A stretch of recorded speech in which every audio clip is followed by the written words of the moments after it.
Flight യാത്ര നടത്തുമ്പോഴേ വിമാനം എയർപോർട്ടിൽ ലാൻഡ് ചെയ്ത ഉടനെ തന്നെ പൈലറ്റിന്റെ സമ്മതത്തിനൊന്നും കാത്തു നിൽക്കാതെ സീറ്റിൽ നിന്ന് ചാടി എണീറ്റ് ഓവർഹെഡ് കമ്പാർട്ട്മെന്റിൽ നിന്ന് ബാഗൊക്കെ വലിച്ചെടുത്ത് പുറത്തേക്ക് ഇറങ്ങി ഓടാൻ നിൽക്കുന്ന കൈൻഡ് ഓഫ് കൂട്ടുകാരുണ്ടെങ്കിൽ അവർക്കൊരു സന്തോഷ വാർത്തയുണ്ട്. ഫൈൻ അടക്കേണ്ടി വരും. ഈ വീഡിയോ മുഴുവൻ കേട്ടിട്ടില്ല എങ്കിൽ എവിടെയാണ് ഫൈൻ അടക്കേണ്ടത് എന്നുള്ള കാര്യത്തിൽ നിങ്ങൾക്ക് വ്യക്തത കിട്ടില്ല. നമ്മൾ ഇന്ത്യക്കാരുടെ തനി സ്വഭാവം കാണുന്നുണ്ടെങ്കിൽ വിമാനയാത്ര നടത്തിയാൽ മതിയെന്നേ ഞാൻ പറയുള്ളൂ കേട്ടോ.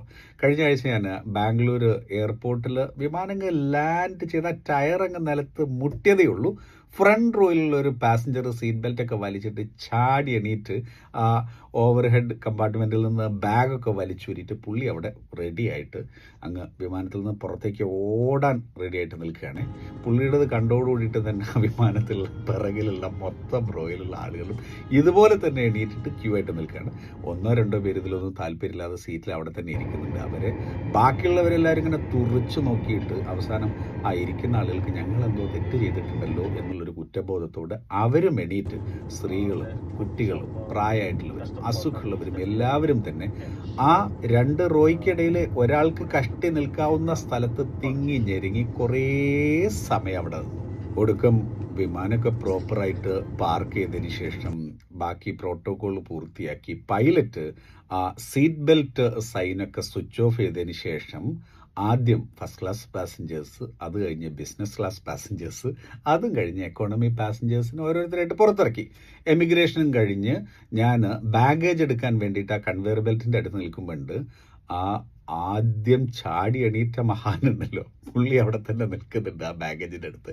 ഞാൻ പോരുന്ന സമയത്തും ആൾക്ക് ബാഗ് കിട്ടിയിട്ടില്ല. എന്തിനാണ് ഇത്ര ആ വിമാനം ഇറങ്ങിയ ഉടനെ തന്നെ ചാടി എണീറ്റ് സീറ്റ് ബെൽറ്റും വാരി വലിച്ചിട്ടിട്ട് ഇത്രയും വലിയ രീതിയിലുള്ള നാടകീയമായ സംഭവവികാസങ്ങൾ പുള്ളി മാത്രമല്ല ആ വിമാനത്തിലുള്ള മുഴുവൻ ആളുകളും കാണിച്ചിട്ടില്ലെന്ന് ഇപ്പോഴും വ്യക്തമായിട്ടില്ല. നമ്മളെല്ലാ വിമാനയാത്രയിലും എല്ലാ ഇന്ത്യക്കാരും ഇത് തന്നെയാണ്. കഴിഞ്ഞ ഒരു 20 വർഷമായിട്ട് ഒരു വിമാനത്തിൽ പോലും നമ്മൾ മര്യാദക്ക് അച്ചടക്കത്തോടു കൂടിയിട്ട് വിമാനം നിർത്തിയതിന് ശേഷം പ്രോപ്പറായിട്ട് പുറത്തിറങ്ങുന്നത് ഞാൻ കണ്ടിട്ടില്ല.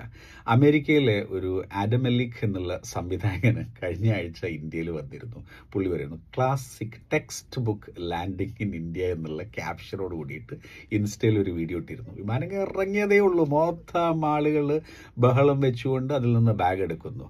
ഇതിൽ നിന്ന് നേരെ ഓപ്പോസിറ്റാണ് കേട്ടോ ജപ്പാനിലുള്ള ആളുകൾ. ജപ്പാനിൽ കഴിഞ്ഞ ആഴ്ച ഇതുപോലെ തന്നെ ഒരു ഫ്ലൈറ്റിൽ 379 പാസഞ്ചേഴ്സ് ഉണ്ടായിരുന്നു. ലാൻഡ് ചെയ്ത സമയത്ത് മറ്റൊരു വിമാനമായിട്ട് കൂട്ടിയിടിച്ച് വിമാനം കത്താൻ തുടങ്ങിയിട്ട് എമർജൻസി എക്സിറ്റിലൂടെയാണ് ആളുകളെ പുറത്തേക്ക് ഇറങ്ങിക്കൊണ്ടിരിക്കുന്നത്.